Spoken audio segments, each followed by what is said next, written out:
Hi, everyone. How are we? So, we're awaiting the press conference for the state of Maine's police update on this guy that went crazy last night. So, bear with us as we wait.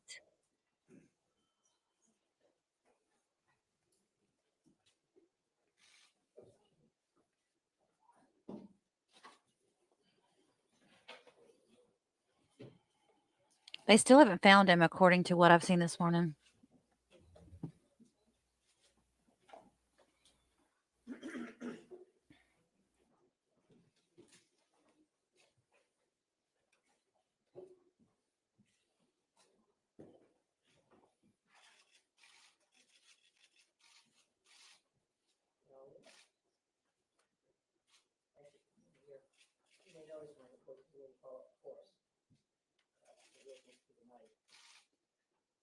As you all know, last night, local, county, state, and federal law enforcement officers from around the state of Maine responded to reports of an active shooter at several locations in Lewiston, including Fairtime Recreation and Schmangy's Bar and Grill.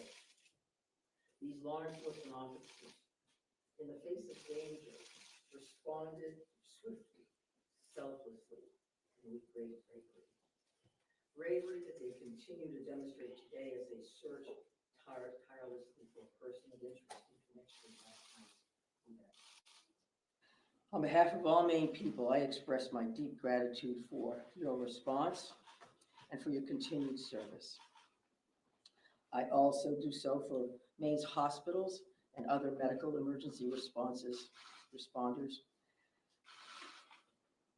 I'm profoundly saddened to stand before you today to report that 18 people lost their 18. lives and 13 people injured in last night's attacks. In memory of those we lost and in honor of those who were injured, President Biden and I have ordered all U.S. flags and state of Maine flags to be lowered to half-staff immediately for the next 5 days. Maine State Police have issued a shelter-in-place order for Lewiston, Lisbon, and Bowdoin as the manhunt for that person of interest, Robert Card of Bowdoin, continues. I will let law enforcement speak to the ongoing manhunt and to their investigation, but Mr. Card is considered armed and dangerous, and police advise that Maine people should not approach him under any circumstances. I continue to strongly urge Maine people to follow the direction of state and local law enforcement amid this ever-changing situation. I bet they aren't going to answer any Please, questions. if you see anything suspicious, please call 911. There are still many things we don't yet know about these attacks, but the full weight of my administration is behind law enforcement's efforts to capture the person of interest, Robert Card, to hold whoever is responsible for this atrocity accountable under the full force of state and federal law, and to seek full justice for the victims and their families. We cannot, and we will not rest in this endeavor. My administration is coordinating closely with local, regional, and federal officials to respond to this shooting. I have spoken twice with President Biden. I've spoken with Vice President Harris, Secretary of Homeland Security Mayorkas, and Secretary of Health and Human Services Becerra, all of whom have called me last night to express the Biden administration's full and unwavering support and to offer any and all help that we, the people of Maine, might require. The governors of our neighboring New England states and of other states have contacted me to offer aid, and I am sincerely grateful for their friendship and support. We've been in touch with every member of the Maine congressional delegation, all of whom have offered their full support, for which I am also grateful. I also spoke with Mayor Carl Shaleen and Auburn Mayor, Jason Levesque last night to reiterate that we are standing by them and that we are ready to provide any help people in these communities need and to deploy all available state resources, including grief counselors and other mental health services. We need to help our communities heal. If you or a person you love needs someone to talk to during this difficult time, please call or text 988 for free and confidential counseling. 988. Look, Lewiston is a special place. It's a close-knit community with a long history of hard work, of persistence, of faith, of opening its big heart to people everywhere. Lewiston is where I worked for years. It's where I met and married my husband and where our girls went to school. I love this place just as I love our whole state with my entire heart. I'm so deeply saddened, as is every one of the 1.3 million people of this beautiful state. This city did not deserve this terrible assault on its citizens, on its peace of mind, on its sense of security. No city does, no state, no people. No words can truly or fully measure the grief of many people today. Our small state of just 1.3 million people has long been known as one of the safest states in the nation. This attack strikes at the very heart of who we are and the values we hold dear for this precious place we call home. All Maine people are sharing in the sorrow of the families who lost loved ones last night. Loved ones, normal people who were killed or injured while unwinding from a day of work or while spending time with their family and friends, socializing. So on behalf of the 1.3 million people of the whole state of Maine, I hold these families and this city in my heart today. I know that the people are enduring immeasurable pain. I wish I could take that pain off your hearts, off your shoulders, but I promise you this, we will all help you carry that grief. I ask Maine people to join me in offering our comfort to the families and friends who have lost someone, and in offering our prayers for swift recovery for those who are healing in Maine's hospitals today. This is a dark day for Maine. I know it's hard for us to think about healing when our hearts are broken. But I want every person in Maine to know that we will heal together. We are strong, we are resilient, we are a very caring people. In the days and weeks ahead, we will need to lean on those qualities more than ever before. As we move forward, struggling as we may, let us wrap our arms around one another, offer comfort and solace and love. I know the Maine State Police will continue to release information to the public as we confirm it, and information about any steps that the public might take to support the people of Lewiston at this time. May God bless the people of Lewiston and bless the memories of those we've lost. Thank you. I'm going to turn it over to Commissioner Sasha. Thank you very much, Governor. We certainly appreciate your support. The city of Lewiston does, the state of Maine, and certainly our first responders. We feel that love every day, and thank you very much for that. I would also say that we want to say thank you to a really large number of other elected officials across our state, whether that's the federal delegation, local elected officials, and many others that are part of organizations or law enforcement agencies that truly wanted to join us today at this particular press event and wanted to speak on behalf of their communities. And as the governor had mentioned, and everybody else will reiterate, our reality for today is that this suspect is still at large. And we want to provide community support for the victims, for the families, and the communities across the state. But we also have an incredibly strong laser-like focus on bringing this suspect into custody and ultimately to justice. So because of that mission for this particular event and today's activities, we're keeping the list of speakers and the agenda pretty tight. And that will include next up at the podium would be Chief Dave St. Pierre from the city of Lewiston.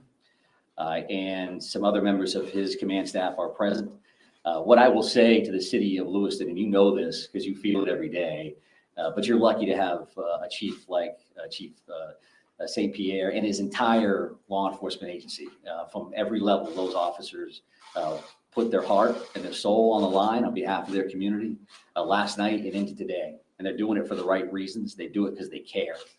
So the city of Lewiston and truly our co-responder family across the state of Maine is lucky to have Dave and his team in the mix with us. And we're also going to hear from Colonel William Ross from the Maine State Police. And Bill will highlight some of the timeline things that you're probably concerned about and certainly interested in from a story perspective. So the Colonel will come up and speak to that. And we'll also have Jody Cohen. And Jody is the special agent in charge for the FBI out of the Boston field office. And Jody will highlight some of those federal partnerships and some of the things that our federal partners are bringing to the table, bringing to bear to help us with this investigation. We also have a bunch of people here. Once you start naming people, you're going to have a problem because you're going to forget somebody or screw something up. But I would also tell you that a couple of our other federal partners are here. Kevin Neal, who was the U.S. Marshal for the District of Maine. We also have James Ferguson, and Jim is the special agent in charge from the ATF for the Boston Field Division.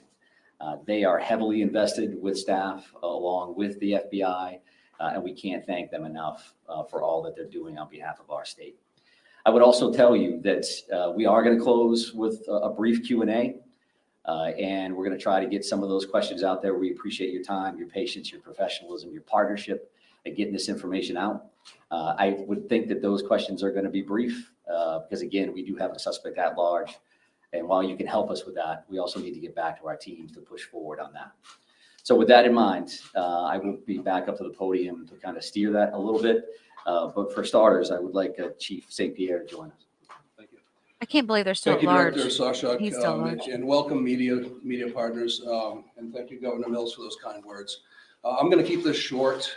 What I would like the very most is to express our deepest sympathies to the families and friends of the victims of this heinous crime. This is truly a tragedy that goes beyond comprehension. I'm confident in our community that our community has and will continue to come together throughout this endeavor to bring this to a successful conclusion. Although difficult, I do ask the public to continue to be mindful of their own personal safety and also that they be patient with the process as much as possible. There's extensive work and attention to detail that goes into such a large-scale investigation. I'm confident in the expertise and professionalism of our investigators and all law enforcement officials that are currently involved. This is an all-hands-on-deck approach. We have a great deal of collaboration and resources that have been made available to us. There are far too many to name individually, but I think Director Sawchuk named quite a few appropriately.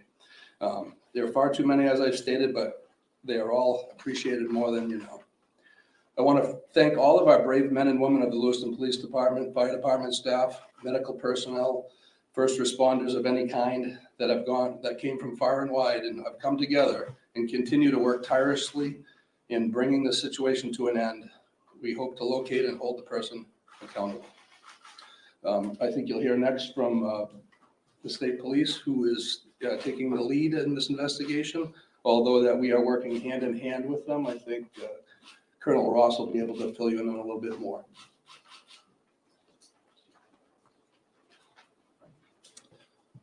Thank you, Chief. First and foremost, this is an ongoing homicide investigation and search for the person that is responsible for it. We're in the early stages of this investigation. And I just want to let you know we will have updates. We'll be putting some type of a schedule out later on. But again, early stages of a homicide investigation, we want to be careful that we're doing things correctly. We don't want to get ahead of ourselves. I'm going to give you a bit of a timeline here to kind of fill in some of the blanks and give you some of the facts as we know them right now. A lot of this information will then be transferred to the Attorney General's office, as they will be the lead prosecutor, again, in any homicide investigation. Last night, October 25th at approximately 6:56 p.m., the Auburn Communications Center received a 911 call of a male shooting in Just in Time, or the Spare Time Recreation Center in the town of Lewiston, located at 24 Mollison Way in Lewiston. Shortly after that, at about 7:08 p.m., the Communications Center received multiple 911 calls about an active shooter inside of a Schmenge's Billiards at 553 Lincoln Street in the town of Lewiston. A large law enforcement response from multiple surrounding agencies assisted the Lewiston Police Department in trying to identify who this individual was and what was happening. As you can imagine, this was a very fast-paced, fast-moving, very fluid scene, very dangerous scene that these guys and girls were going into. 18 people are now deceased at this time. The victims at the Just in Time establishment, 7 people are deceased there, 1 female and 6 males, all from an apparent gunshot wound. Victims at the Schmegley's Billiards, 8 are deceased. 7 males inside the establishment, 1 male outside of the establishment. Again, also apparent gunshot wounds. Multiple people were transferred to area hospitals, Central Maine Medical Center, St. Mary's, and Maine Medical Center. 3 people that were transferred to those hospitals are deceased, for a total of 18 people deceased at this time. The investigation into the person responsible for this identified a vehicle located at the Projebscott boat landing in Lisbon. That person, through the registration of that vehicle, was identified, as been stated earlier, as a Robert Card, born in 1983. Several of the deceased have been identified, and their families, next of kin, have been notified. Approximately 8 people at this point have been identified. 10 people, 10 of these victims, still need to be identified at this time. Currently, there is an arrest warrant for 8 counts of murder for Mr. Card. And the reason it's 8 counts because 10 people have not yet been identified. As those people are identified, the counts will probably go to the total of 18. He should be considered armed and dangerous. Based on our investigation, we believe this is someone that should not be approached. This is someone that should be, if you come into any contact with this individual or someone that you think looks like this individual, you were to call 911, and I'll provide some tip line numbers at the conclusion of my briefing.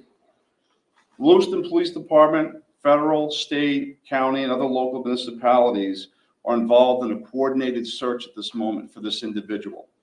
So there's the ongoing investigation, and there's a search to apprehend this person. Both happen simultaneously. I can't stress this enough. This is an ongoing investigation in the early stages. More information will come out in conjunction with the Attorney General's office as the lead prosecutor. We can't share all of our information right now, and I'm sure you understand that. I'm going to give out 2 numbers that go to a tip line. 911 is also appropriate for this, but if anyone can call these 2 numbers, this would go to the state police tip line. Area code 207-213-9526, 207-509-9002. And we'll be sending something out later that has that information in it if you weren't able to grab that now.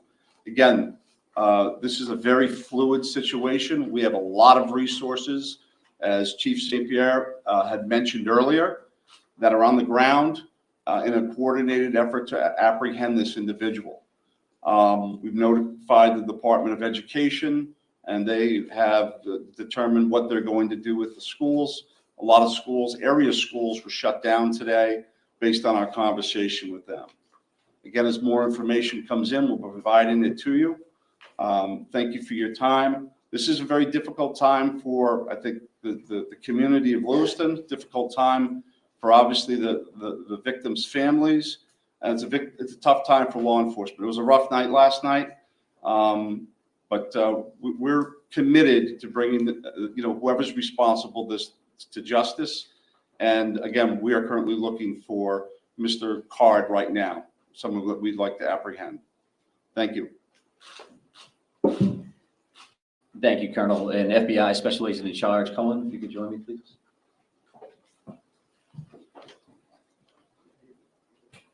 Thank you. My name is Jody Cohen. I'm the Special Agent in Charge of FBI Boston Division, which covers the state of Maine. Our hearts go out to everyone who is impacted as a result of this senseless violence. The FBI is working hand in hand with our law enforcement partners. Our evidence response team is here processing these very extensive scenes. We are providing investigative and tactical support, as well as our victim specialists are working with those affected by this tragedy. As this very active investigations continues to unfold, we're asking the public to stay vigilant and come forward with any information that you might have that you feel is helpful to our investigators. My pledge is that the FBI will carry out this investigative case with rigor. We will work day and night alongside our law enforcement partners to get the answers to the questions this community deserves. We thank the public for your continued cooperation and patience as we continue to work this very active investigation. Thank you.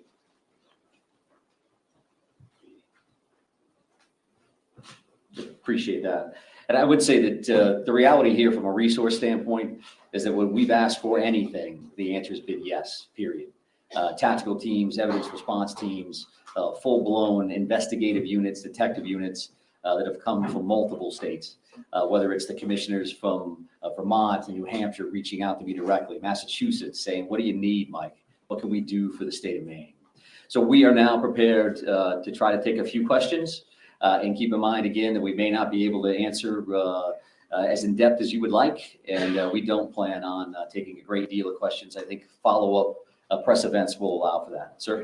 So no one has really talked about the weapon that was used here, the AR style, so hope someone can talk about that. But the other thing here is there are reports that this individual had mental health issues, that he made threats to shoot up the National Guard. So clearly there were some signs here that he was on someone's radar. The question becomes, why was he in possession of this weapon? And certainly, why wasn't he stopped sooner? Yeah, I think those are all valid questions, and certainly questions that we are looking into now, but not questions that we can answer today. Considering that this occurred last night, there's still an active search for the suspect in question. So I can appreciate those questions, but not something we're going to be able to answer right now. Is it something that you're investigating and looking? It is certainly one of those things that we want to follow up on, all aspects of that. Why does the Go ahead, right here. Yes. Can you give us a sense of the ages of who has died? How many are under 18 and how many are over 18? I'm not sure we have that information with us today. We wanted to break it down by gender because that's something we had readily available. We did not break this down into age ranges at all. So what can you tell us? What can you tell us about the background of the suspect in this case, or I should say the person of interest? Because I noticed the language is very clear. You're saying person of interest, not suspect. So why use that terminology, and what can you tell us about his background? Yeah, I think we used person of interest last night for half of the room that was here for that press event. As the Colonel had mentioned, there is now arrest warrants for murder for this particular individual, Mr. Card.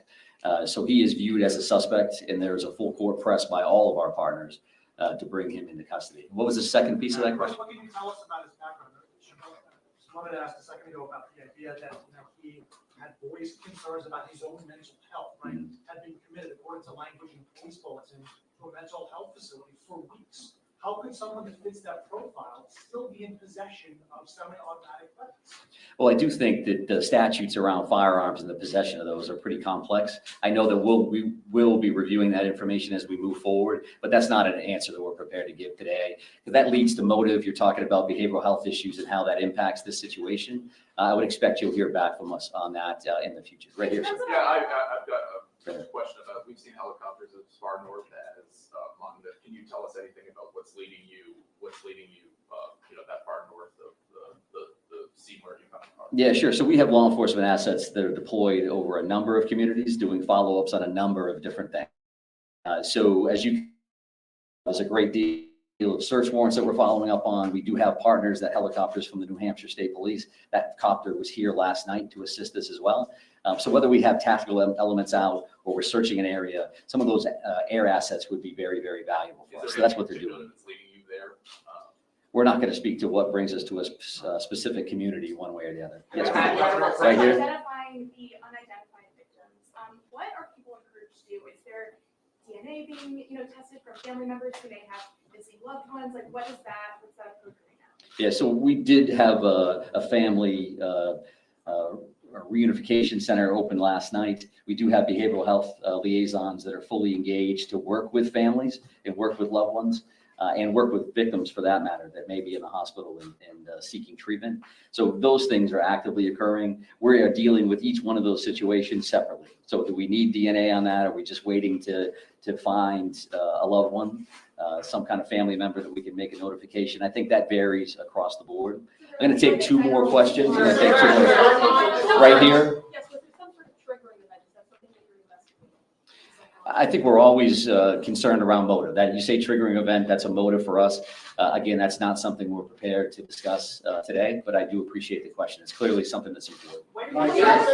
One additional follow-up from you. Can you help us understand why these locations, why this bar, why this bowling alley? Was looking for someone? Was he looking for something? I think that does speak to motive, so I appreciate the follow-up, but not something we're going to be prepared to answer today. I'm going to have one more question right here, sir. Right here. Can you say, is card, first off, to clarify, with the arrest warrants issued today, and can you say if card is still in the state or even still alive? Well, we're actively searching for him. If I knew the answers to those questions, and this would be a different press conference, I would assume. So we don't know his location, and I'll leave it at that. And we are working with the Attorney General's office reference to those warrant purposes. So with that in mind, we're done taking questions for now. So we are going to actually take off at this point. Thank you very much for being here. I appreciate that. Have there been any credible sightings? We've not really gotten any answers. So, Thank you. Okay, there's another video I wanted to show you guys. It looks like they've talked to somebody that knows him. Let's watch this together.